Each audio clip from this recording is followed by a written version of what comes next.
Good evening. Today, our fellow citizens, our way of life, our very freedom came under attack in a series of deliberate and deadly terrorist acts. The victims were in airplanes or in their offices, secretaries, businessmen and women, military and federal workers, moms and dads, friends and neighbors.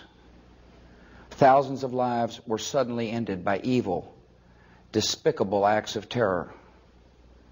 The pictures of airplanes flying into buildings, fires burning, huge structures collapsing, have filled us with disbelief, terrible sadness, and a quiet, unyielding anger. These acts of mass murder were intended to frighten our nation into chaos and retreat. But they have failed. Our country is strong.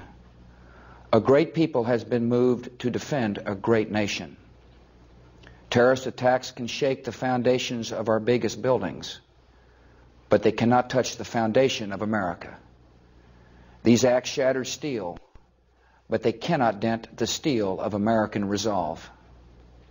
America was targeted for attack because we're the brightest beacon for freedom and opportunity in the world, and no one will keep that light from shining.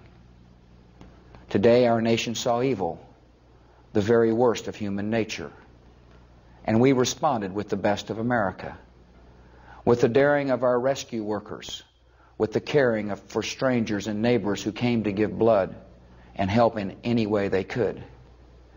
Immediately following the first attack, I implemented our government's emergency response plans. Our military is powerful, and it's prepared. Our emergency teams are working in New York City and Washington, D.C. to help with local rescue efforts. Our first priority is to get help to those who have been injured and to take every precaution to protect our citizens at home and around the world from further attacks. The functions of our government continue without interruption. Federal agencies in Washington, which had to be evacuated today, are reopening for essential personnel tonight and will be open for business tomorrow.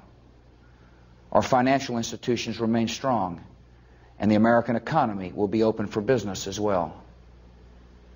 The search is underway for those who are behind these evil acts.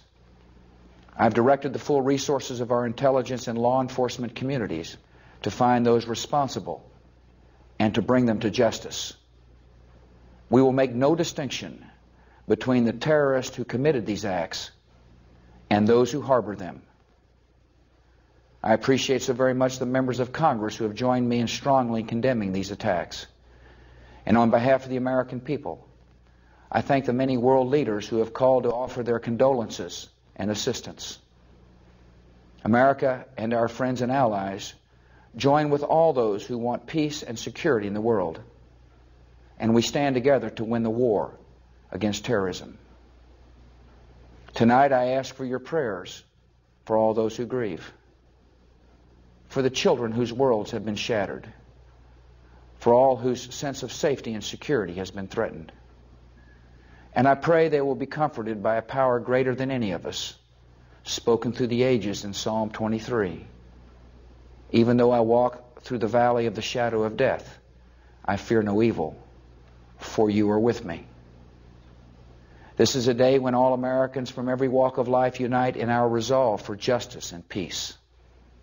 America has stood down enemies before, and we will do so this time. None of us will ever forget this day, yet we go forward to defend freedom and all that is good and just in our world. Thank you. Good night, and God bless America.